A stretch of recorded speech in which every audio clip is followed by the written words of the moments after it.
ओम श्री गणेशाय नमः। ओम श्री गणेशाय नमः।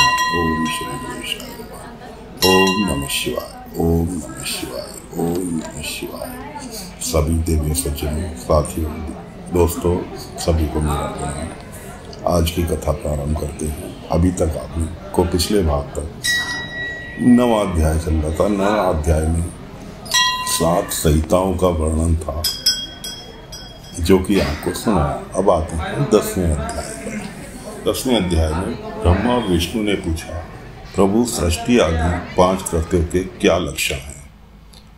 यह हमें बताइए। भगवान शिव बोले, मेरे कर्तव्यों को समझना अत्यंत गहन है, यद्यपि मैं कृपापूर्वक तुम्हें उन विषयों के बारे में बता रहा हूँ।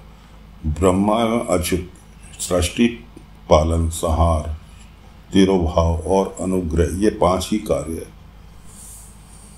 मेरे जगत संबंधी हैं, जो नित्य सिद्ध और संसार की रचना का आरंभ है, उसी को सर्ग या सृष्टि कहते हैं। मुझ में पलित होकर सृष्टि का सुदृढ़ रूप से रहना ही उनकी स्थिति है, उसका विनाश ही संहार है। प्राणों के उत्क्रमण को तिरोभाव कहते हैं।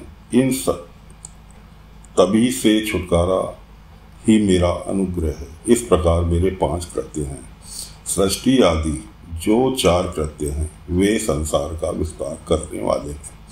5वां कृत्य अनुग्रह, मोक्ष का हेतु है। वह सदा मुझ में ही अचल भाव स्थिर रहता है।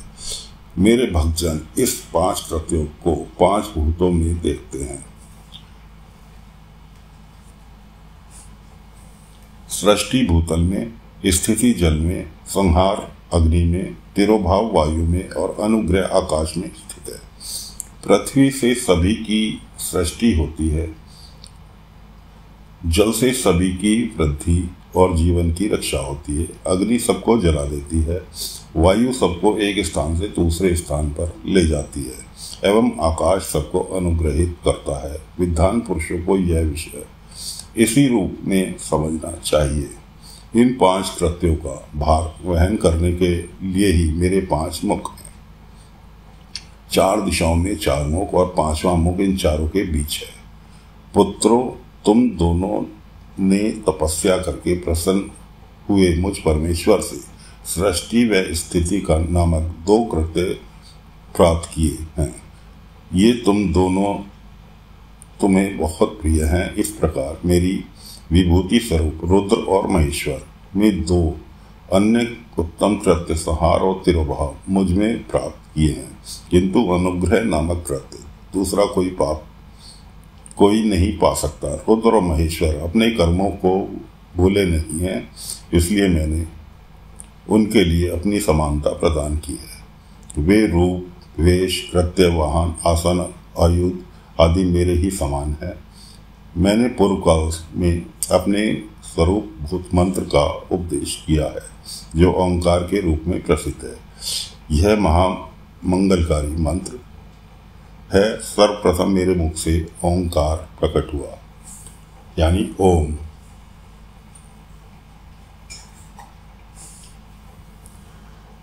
जो मेरे स्वरूप का बोध कराता है। ओंकार वाचक है और मैं वाच्य हूँ। यह मेरा मंत्र ही स्वरूप है। प्रतिदिन ओंकार का निरंतर स्मरण करने से मेरा ही सदा स्मरण होता है।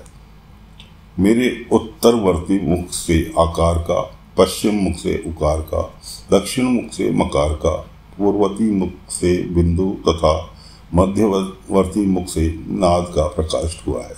इसी प्रकार 5 अवयवों से निर्मित ओंकार का विस्तार हुआ है। इन सभी अवयवों से एक ही भूत होकर यह प्रणय ओम नामक एक अक्षर आ गया। यह नाम रूपात्मक सारा जगत एवं वेद उत्पन्न स्त्री पुरुष वर्ग रूप दोनों कुल इस प्रणव मंत्र से व्याप्त है। यह मंत्र शिव एवं शक्ति का बोधक है। इसी से पंचाक्षर मंत्र की उत्पत्ति हुई है।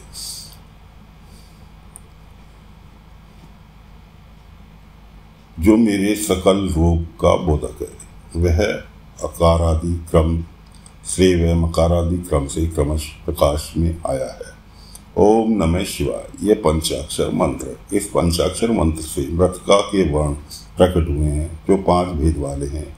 ए, ई, उ, त्र, ल ये 5 मूलभूत स्वर हैं तथा व्यंजन भी 5-5 वर्णों में युक्त 5 वर्ग वाले हैं। उसी से शिरों मंत्र सहित त्रिपदा गायत्री का प्रकट हुआ है। उस गायत्री के संपूर्ण वेद निकले हैं और उन वेदों से करोड़ों मंत्र निकले हैं। उन मंत्रों से भिन्न भिन्न कार्यों की सिद्धि होती है, परंतु ये प्रणव एवं पंचाक्षर से संपूर्ण मनोरथों की सिद्धि होती है। इस मंत्र समुदाय से भोग और मोक्ष दोनों की सिद्धि होती है। मेरे सकल स्वरूप से संबंध रखने वाले सभी महाराज साक्षात भोग प्रदान करने वाले और मोक्षप्रद हैं।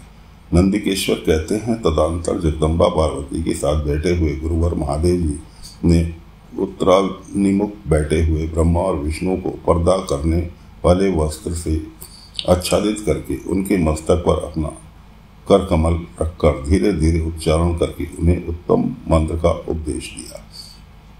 मंत्र तंत्र में बताई हुई विधि पालन पूर्वक 3 बार मंत्र का उच्चारण करके भगवान शिव ने उन दोनों शिष्यों को मंत्र की दीक्षा प्रदान की। फिर उन शिष्यों ने गुरु दक्षिणा के स्वरूप में अपने आप को ही समर्पित कर दिया और दोनों हाथ जोड़कर उनके समीप खड़े होकर उन देवेश्वर जगत गुरु का स्तवन किया। ब्रह्मा और विष्णु बोले, प्रभु आप निष्काल स्वरूप हैं, आपको मेरा नमन है। आप निष्काल तेज से प्रज्वलित होते हैं, आपको नमस्कार है। आप सबके स्वामी हैं, आपको नमस्कार है। आप सर्वात्मा को नमस्कार है, अथवा संकल्प स्वरूप आप महेश्वर को नमस्कार है। आप प्रणव लिंग वाले हैं, आपको नमस्कार है। सृष्टि पालन संहार तिरोभाव और अनुग्रह करने वाले हैं, आपको नमस्कार है। आपके 5 मुख हैं, आप परमेश्वर को नमस्कार है।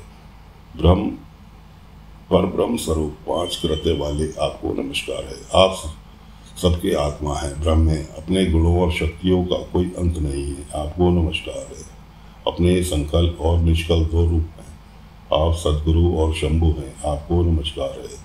इन पदों द्वारा अपने गुरु महेश्वर की स्तुति करके ब्रह्मा और विष्णु ने उनके चरणों में प्रणाम किया। महेश्वर बोले, वत्स जो प्रणव मंत्र का जप करता है उसका ज्ञान एवं भाग्य बढ़ता है। अर्धा नक्षत्र में युक्त चतुर्दशी के तो प्रणव का जप करे तो वह अक्षय फलदायक होता है। सूर्य की संक्रांति से युक्त महाअर्धा नक्षत्र में एक बार किया हुआ प्रणव जप 1000 गुना जप का फल देता है।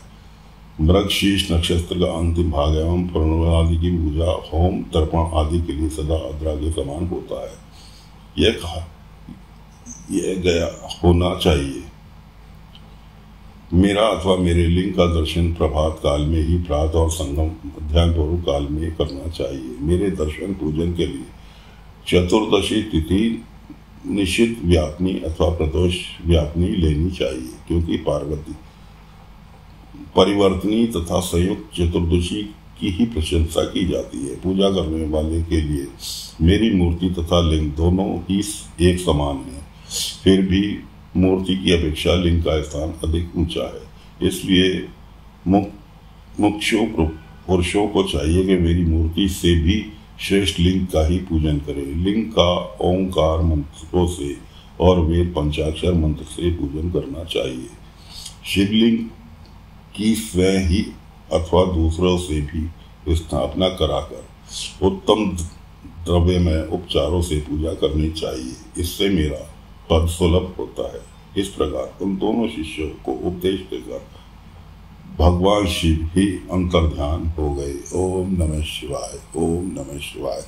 तो साथियों, 10वां अध्याय शिव महापुराण का समाप्त होता है। कल फिर हाजिर होंगे अगला अध्याय लेकर। आज्ञा दीजिए। ओम नमः शिवाय, ओम नमः शिवाय, ओम नमः शिवाय, ओम नमः शिवाय, ओम नमः